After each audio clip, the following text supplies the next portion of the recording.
Hop. Pardon, excuse-moi. On va attendre un petit peu que ça se connecte. Allez. Bonjour à tous, bonjour à tous.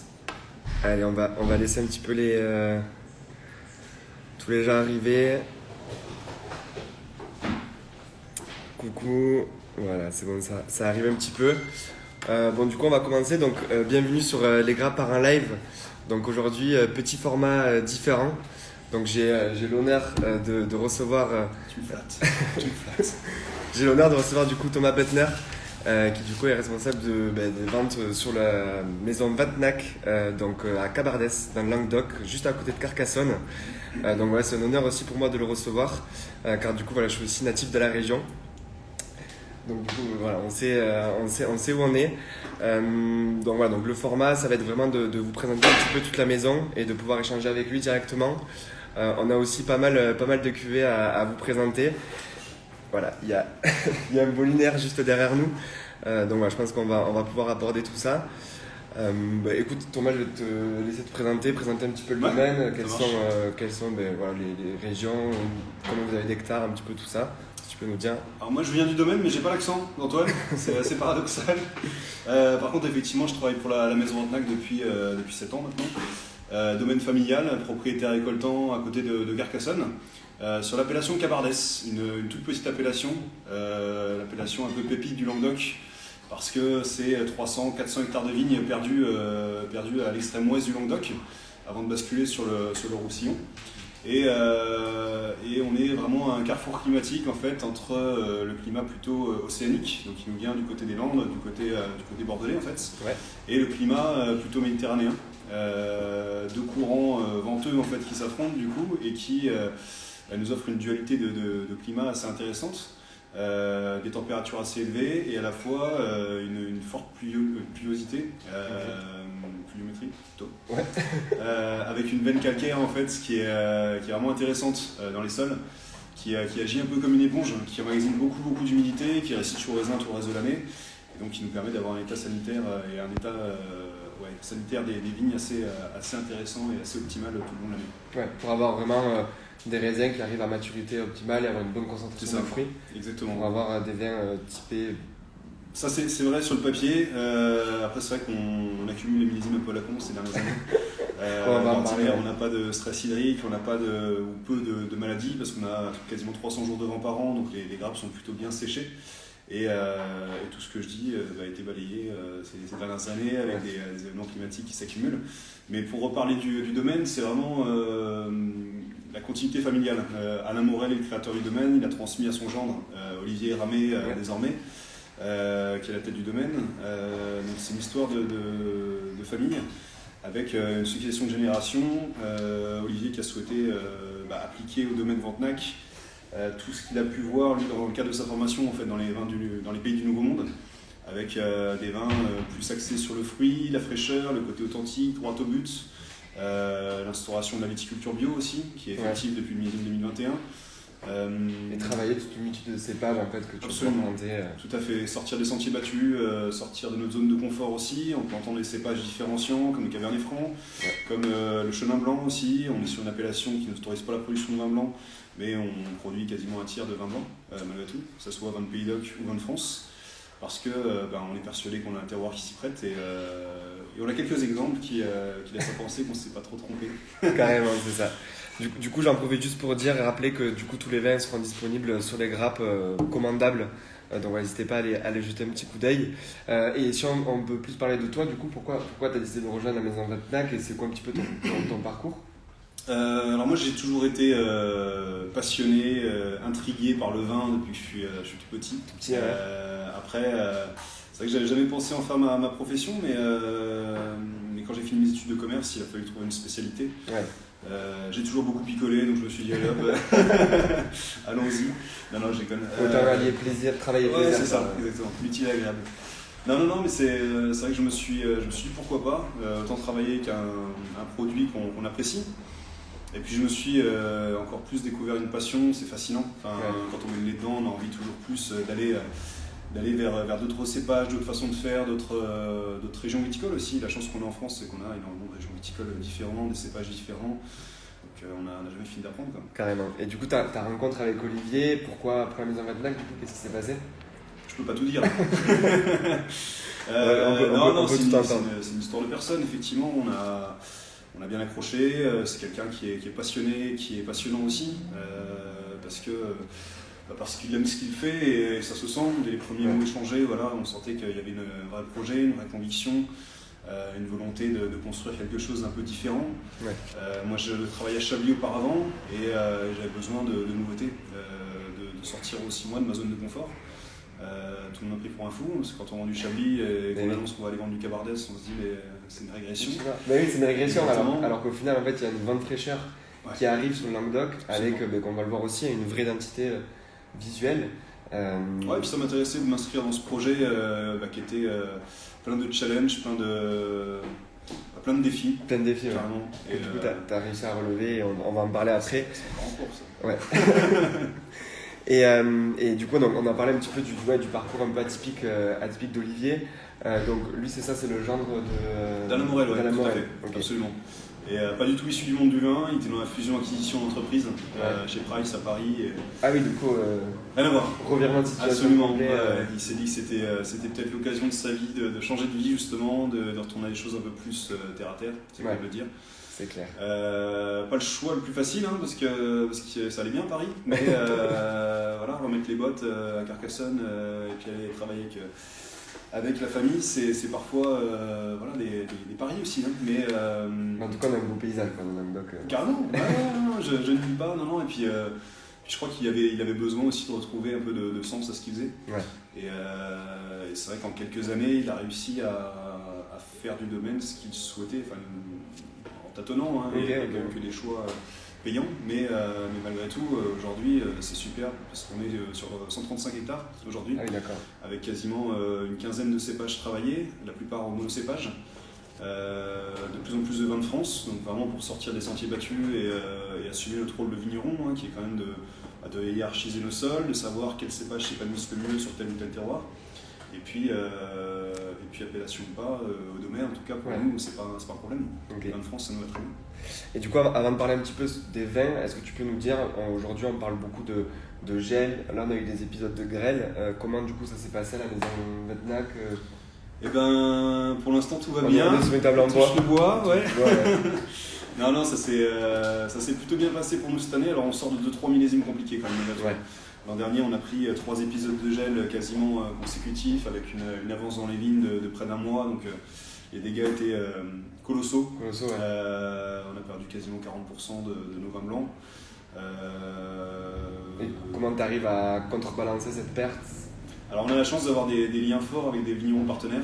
On a réussi à compenser ces pertes en ayant des achats supplémentaires sur pied, des vignes qu'on a réussi à récupérer et qu'on allait revenger nous-mêmes, parce qu'on souhaite garder vraiment ce côté cœur de métier de vigneron.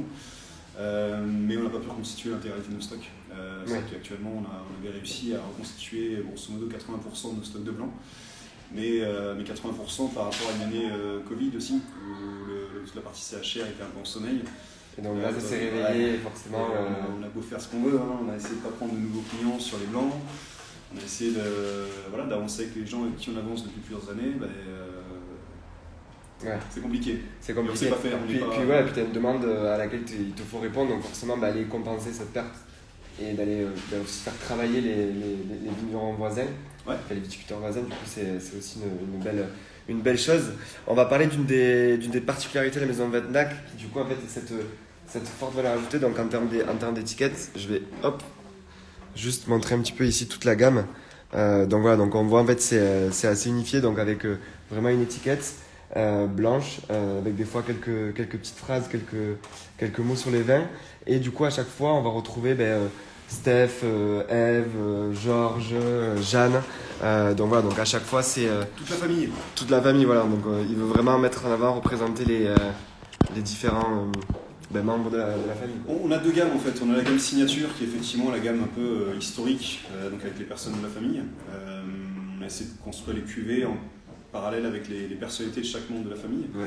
Et puis on a cette gamme de vins de France un peu plus différenciante qui est la muse, l'idiot, l'intrus, le Paria, on a Préjugé également, Cassandre. Des vins un peu différents dans le sens où on a souhaité faire des monocépages, chose qui est interdite sur l'appellation Cabardès. On souhaitait faire des blancs aussi, chose qui est interdite aussi sur l'appellation Cabardès. Et du coup, tu perds l'appellation et du coup, tu arrives en vin de France. On sort volontairement en fait de l'appellation. Mais c'est un procédé qui ne nous dérange pas en fait, dans le sens où on voulait repartir de la base. En disant voilà, on isole une parcelle, un cépage, un terroir aussi. On a cette chance d'avoir 135 hectares, donc du coup un terroir très morcelé mais qui est très riche. Et l'idée c'était d'exprimer le meilleur du potentiel de chaque terroir en fait.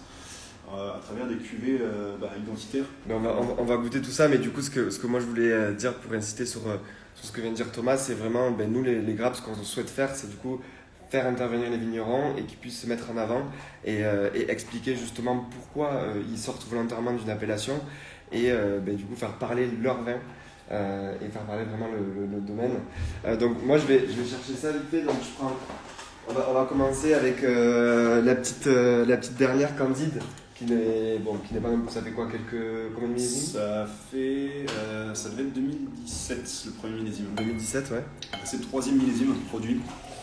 On est en vin de France, on est sur nos cuvées plutôt haut de gamme, assez exclusives, puisqu'on a 3000 bouteilles dans les grands millésimes sur cette cuvée. 100% chenin blanc. Merci beaucoup. Alors le chenin, c'est pas le cépage le plus répandu par chez nous, mais par contre, Olivier, dans son périple, dans le cadre de sa formation à l'OIV de Bordeaux, il s'est pas mal arrêté en Afrique du Sud. Et il a adoré les chenins blancs d'Afrique du Sud. Il y avait quelques similitudes, pardon. Avec le terroir du Cabardès en Afrique du Sud, il s'est dit il faut absolument qu'on plante du chenin, qu'on développe ce cépage qui a fort potentiel. Et qui coche toutes les cases de ce qu'on aime nous dans les vins blancs en tout cas. Cette droiture, ce côté minéral, cette tension. Et à la fois on a du fruit, on a de la matière, donc on trouve que l'équilibre il est juste parfait quoi. Donc très petite quantité, on est à 3000 bouteilles dans les beaux millésimes seulement, on est sur les tout petits rendements aussi. On est à 35-40 hecto-hectares grand max. Et élevage et vinification en jarre, en terre cuite. Jarre terre cuite. Et qu'est-ce que ça apporte ça? Tous les avantages du fût de chêne sans les inconvénients. Voilà. On n'est pas des grands fans de fût, nous on n'aime pas les vins qui sentent le cacao, la vanille, le machin. On aime bien quand ça va droit au but, quand c'est droit, quand c'est minéral. Et avec la jarre, on n'a pas d'additif aromatique. On est juste sur un côté neutre, la potasse, la terre cuite qu'on utilise. Par contre, elle est très utile pour influer sur le pH des vins, sur le niveau d'acidité des vins. Ça révèle vraiment la minéralité du terroir, donc on a un côté salivant, iodé, qui donne malheureusement, on a qui rend heureusement. Non, mais c'est vrai que ça donne des vins assez dangereux, hein. Ça a beau être des vins plutôt de gastronomie, c'est vrai que la bouteille ouverte, on a du mal à... Ouais, c'est ça. Ouais. Du coup, moi c'est vraiment ma cuvée coup de cœur, du coup je vous la conseille vraiment. Vous pouvez aussi du coup la retrouver sur les grappes, et on n'a pas forcément l'habitude chez nous de goûter 100% de Chenin, qui est quand même belle longueur, on le sent encore, et en fait comme tu dis cette acidité, cette salinité en fait qui donne un goût de reviens-y, et bien maîtrisé, donc c'est la jarre en fait qui donne ça. Donc, ce que je trouve vraiment génial dans cette cuvée, c'est la fraîcheur qu'on peut avoir pour un vin de Languedoc. Parce qu'à chaque fois quand on pense à Languedoc, on va avoir des vins qui tapissent, qui sont trop lourds, et donc je bois un verre, deux verres, et après j'ai un peu mal au ventre, donc c'est un peu lourd, mais là au final non, pas du tout quoi. Il y a un côté un peu pâteau parfois dans les vins du Languedoc, un peu grassouillé, qui fatigue un peu le palais, je trouve. Une gorgée, deux gorgées, et puis bon, on a envie de passer à autre chose. Voilà, moi je ferais bien la soirée avec ça quoi. Pareil. Il y en a d'autres derrière. Pareil. Mais oui, du coup, alors, toi qu'est-ce que. On va peut-être goûter. Ouais, tu m'avais dit la muse. Bien sûr. Ça. La muse, c'est vraiment mon coup de cœur de cette année, sur le millésime 2021. Donc, le premier millésime où on est labellisé bio. C'était très bon avant qu'on soit bio, il n'y a pas de souci, c'est pas parce qu'on. Oui, il n'y a pas de gros changement, parce que c'est vrai que pour aujourd'hui, à poser le label bio du coup, sur la bouteille, c'est quand même 4 années. Alors c'est 3 années de conversion, mais après on peut. Voilà, sur la 4 années, donc du coup, ça arrive pas comme ça, comme je cheveux sur la soupe, voilà, il y a un vrai travail derrière. Il y a un vrai travail, il faut montrer pas de blanche 3 années consécutives, c'est assez drastique comme cahier des charges, à la fois. Sachant que de base, à la maison Vatnac, on a quand même historiquement, vu qu'Olivier est revenu sur le domaine, on travaille de manière quand même très propre avec...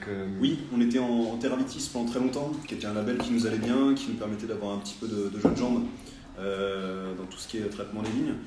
Mais on souhaitait aller plus loin parce que pour nous c'est le sens de l'histoire aussi. On est bien conscient, on le voit sur certaines parcelles quand on pousse à fond que ce soit les rendements ou voilà, la productivité. Ouais. La terre elle est fatiguée quoi. Ouais. Et c'est pour ça qu'on a depuis quelques années vraiment remis le vivant au centre de l'exploitation chez nous. On a des animaux maintenant qui s'occupent un petit peu des vignes en jachère. Okay. On a des moutons, on a des chevaux depuis peu, on a des ânes également. Et des poules aussi, des poules. qui ne sont pas dans les vignes, mais pour les moutons, par contre, on a une grande parcelle plutôt historique qui est juste à côté du domaine. On a tout arraché là dernièrement et les moutons sont en liberté, fertilisent le sol avec leurs excréments, mangent toutes les mauvaises herbes, etc. Et c'est le cycle de la vie, quoi. Okay. Et ça paraît très... Et un petit peu de permaculture aussi? Un petit peu de permaculture, ouais. Tu peux nous expliquer un petit peu ce que c'est la permaculture? Ouais, c'est le jardinage pour les feignants. On laisse faire, entre guillemets. Non, j'exagère, ça demande quand même pas mal de travail.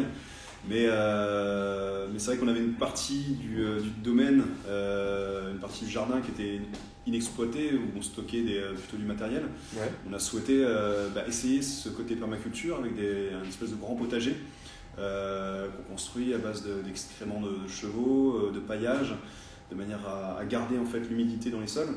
Et c'est très fructifère. On a beaucoup de légumes. Alors on est en train de discuter là, avec des maraîchers du village pour potentiellement créer une espèce de petit commerce ça, c'est génial, et ça. de légumes et de fruits. Alors c'est pas forcément voilà, pour aller vendre ça sur le marché de Carcassonne. Non, mais c'est plutôt pour optimiser et puis pour faire venir les gens aussi jusqu'à chez nous. On est à Ventnac, c'est 400 habitants je pense.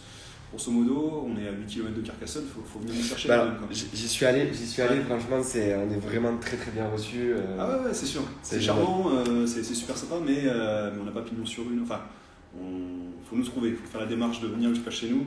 Et si on peut, à travers ces petites actions, faire venir les gens chez nous, parce qu'il y a un concept un peu sympa de ferme en permaculture avec que ce soit du vin, des œufs des poules. Ouais. C'est tout bête, mais pour nous, ça a du sens. Okay. Remettre le vivant au centre de l'exploitation, c'est indispensable. C'est top. Alors, du coup, cette Syrah, tu nous en parles un peu? Ouais, complètement. La Muse. Donc, on s'est longtemps cherché sur cette cuvée pour savoir ce qu'on allait faire de cette Syrah. Et la lumière fut, comme c'est notifié sur l'étiquette. L'inspiration, on l'a eu comme ça. On est sur une super parcelle de argilo-calcaire en fait, qui est sur les contreforts de la montagne Noire, exposée plein sud face aux Pyrénées. Donc sélection parcellaire, une Syrah qui reste assez fraîche en fait. Ouais. On n'est pas sur la Syrah typique du Languedoc avec ce côté tapenade, garrigue, parfois un peu lourd, un peu écrasant. On est presque plus sur une Syrah typée Rhône septentrionale. C'est en partie parce qu'on fait une partie de la vinification en macération carbonique. D'accord. Ce qui permet d'avoir un côté un peu plus exubérant, un peu plus floral aussi. Ça ramène de la fraîcheur, de la buvabilité, de la dangerosité. On y revient. Mais voilà, c'est une cuvée plaisir par excellence. Et là, pour tout ce qui est barbecue de saison, c'est génial. Ça vient un peu rafraîchi et ça passe très bien. C'est une cuvée glouglou par excellence. Mais glouglou, on n'a pas forcément l'habitude d'en voir sur des Syrahs, quoi. Non, complètement. C'est ça, donc c'est ça qui est très surprenant et qui donne envie de découvrir et d'y aller. Et c'est un peu la signature de la maison, le côté buvabilité, fraîcheur. On aime bien les vins qui se boivent bien en fait. On n'aime pas les vins de bourrin, tu vois, les vins où au bout de 3 gorgées, t'en as plein la bouche, c'est saturé. T'as envie de couper ton vin avec la fourchette et le couteau, c'est pas nous quoi. Okay. Nous il faut qu'il y ait de la fraîcheur, ce côté tendu mais frais et digeste. Ok. Voilà. Et comment vous trouvez ces petits noms? Alors là, c'est quoi? C'est des grands comités de réflexion, table ronde? C'est collégial, après c'est Olivier qui a le dernier mot, mais c'est vrai que ça se passe souvent autour d'un verre. Mais ça se passe bien. Non, parce la vie de chacun est écoutée et est entendue. Et parfois on trouve qu'il part un peu loin, mais il a souvent raison quand même. Ouais, c'est ça. On a une cuvée qui s'appelle Le Bâtard, particulièrement, qui fallait porter ses couilles pour mener à bien le projet. C'est quoi cette cuvée du coup, Le Bâtard? Alors c'est de la petite Arvine, c'est un cépage suisse qui est élevé dans des jarres italiennes et planté en Languedoc. Donc on s'est dit voilà, ces 3 origines différentes font que c'est un bon bâtard. Alors c'était un petit clin d'œil à son neveu aussi, c'est dire voilà, le côté l'autodérision du bonhomme. Il a un neveu qui s'appelle Auguste, qui est né à peu près en même temps que la cuvée, et ça lui faisait plaisir de y rendre hommage. D'appeler la cuvée comme ça. Ok, et du coup on va terminer du coup avec moi ma deuxième cuvée un petit peu coup de cœur. Donc c'est la Puritaine, donc une 100% Syrah, qui est sur la gamme. Rappelle-moi. C'est les dissidents. C'est les dissidents. C'est les dissidents, mais plutôt haut de gamme. Ouais. On est sur le même positionnement que Candide, alors avec des bouteilles numérotées, plutôt exclusives. On est à 3-4 000 bouteilles max dans les beaux millésimes à nouveau. Monocépage, donc 100% Syrah. Et puis, pareil, une Syrah qui est très fraîche. Vraiment, plus de concentration que la Muse. Hein. On est moins sur la cuvée Glouglou. Il y a plus de noirceur. Ça, du coup, tu vas plus plus à table, autour d'une petite côte de bœuf, quelque chose comme ça. Au gigot d'agneau. Ouais. C'est ça. Parce qu'après, du coup, tu as aussi la cuvée Paul, comme nous on apprécie beaucoup chez moi. On avait aussi acheté un Magnum au domaine, du coup, ça c'est plus là où on va le trouver.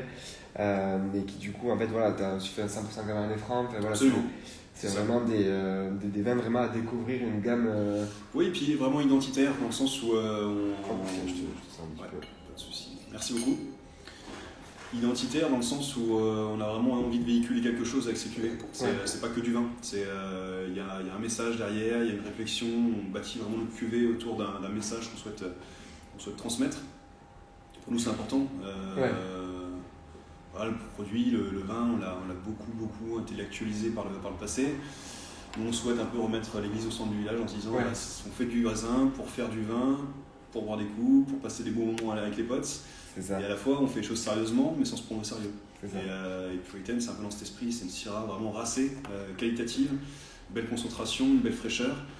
Et voilà, grosso modo, pour une vingtaine d'euros chez les bons cavistes, dont les grappes, on se fait plaisir, on ne peut pas être déçu avec ce genre de cuvée. Carrément. Donc c'est top. C'est cool. Et du coup, si on parle des grappes un petit peu, donc nous, c'est ce qu'on aime faire, du coup, mettre vraiment en avant le travail du vigneron.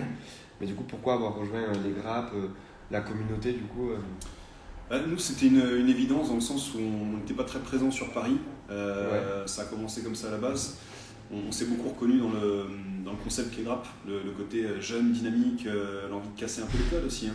Parce que vous avez été précurseur sur pas mal de choses, dans la distribution de vin sur Paris. Déjà, vendre du vin sur Internet, c'est pas quelque chose de très commun. Et du coup, on arrive déjà sur casser les barrières en fait. Donc, absolument. Et ça nous a beaucoup plu. Et à la fois, c'est des rencontres de personnes.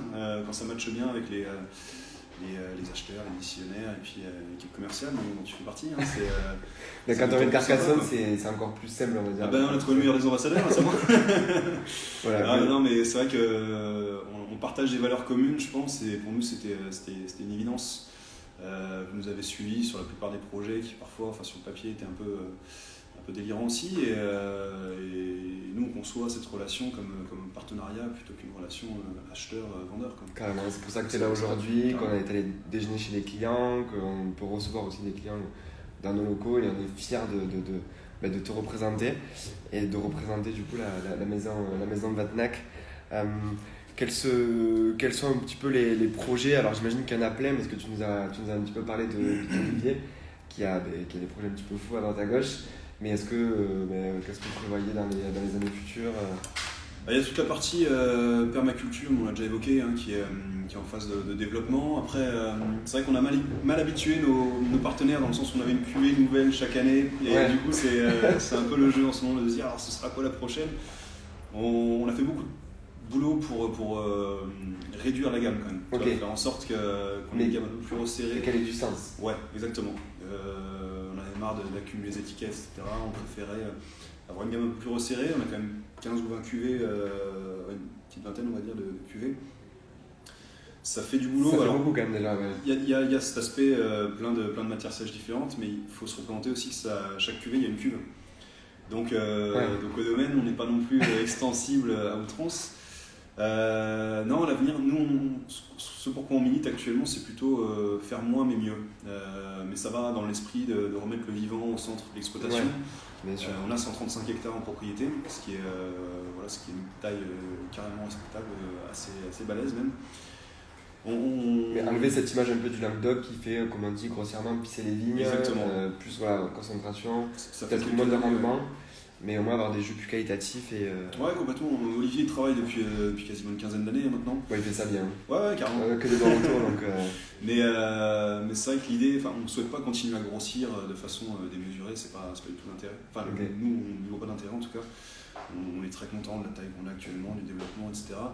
Ce qu'on souhaite, c'est aller vers le mieux, aller vers des choses un peu plus éthiques aussi, parce qu'on a acté cette conversion vers le bio. Dans toute la partie packaging, on se rend compte quand même, alors tardivement, parce qu'on a un peu le nez dans le guidon, mais on est en bio et on continue à envoyer des casse-bois à l'autre bout du monde qui pèsent une tonne, on a une empreinte carbone qui est complètement déconnante, qui coûte un bras aussi. Donc on met un peu de sens aussi là-dedans. On met du sens sur des bouteilles un peu plus légères. Des conditionnements en carton, mais les mêmes cartons pour chaque cuvée parce qu'on optimise aussi les coûts de matière sèche, etc. Et c'est autant de moyens de réduire aussi l'impact de la hausse des coûts au général. Si on arrive à se bagarrer un petit peu là-dessus, c'est aussi pour assurer aux consommateurs d'avoir des vins qui soient accessibles. Et ça passe par là, avoir une belle grosse bouteille qui pèse très lourd finalement. Le vin il a le même goût. Donc, c'est ça. Nous on est vraiment centralisé sur le côté vin, la vinification, la conduite de la vigne. Et le packaging est important, mais c'est pas ce qui est le centre, c'est pas ce qui est au centre du débat. On parle vraiment de remettre. On veut faire les choses proprement, mais pas que le consommateur paye pour une enveloppe en fait. Il faut qu'il paye pour le produit fini. Pour le produit fini, c'est ça. C'est cool. En tout cas, du coup, tous ces produits, encore une fois, ils sont tous disponibles sur les grappes. Donc, n'hésitez pas à aller dénicher un petit peu toutes ces petites pépites, de découvrir ça en famille autour de bons repas. Du coup, la cuvée L'idiot pour la fête des pères, ça permet de régler des comptes, c'est pas mal. Pour Noël, ça marche bien aussi. Anniversaire. 100% Merlot, c'est ça? 100% Merlot, ouais, tout à fait. Voilà, mais c'est un vin qui est très sérieux. Passer l'étiquette, on se fait plaisir aussi. Il y a une gamme très très large chez nous. Faire passer des messages aux amis. Voilà, il y a l'Idiot, il y a l'intrus, le paria. C'est vraiment à découvrir parce que il y a une identité sur chacune des cuvées, un cépage qui est isolé et une expression complètement différente des raisins du Cabardes d'une cuvée à l'autre. Donc n'hésitez pas, vous faites plaisir, découvrez. Cool. Et c'est un bon moyen en fait de débuter avec le vin aussi. Parce que c'est des vins assez simples à lire. Et découvrir de monocépages, c'est aussi parce qu'on a dit 100% Syrah, 100% Merlot, 100% Cabernet Franc, du Chardonnay. Voilà, on va vraiment aller découvrir tout ça. Et puis si jamais vous passez pendant les vacances dans le sud de la France, n'hésitez pas à vous arrêter, c'est à 10 minutes en voiture de Carcassonne. Donc voilà, dans le Cabardes. Exactement, Maison Vatnac, 4 des Jardins. Ils seront vous recevoir avec grand plaisir. En tout cas, voilà, merci beaucoup d'avoir suivi ce petit live.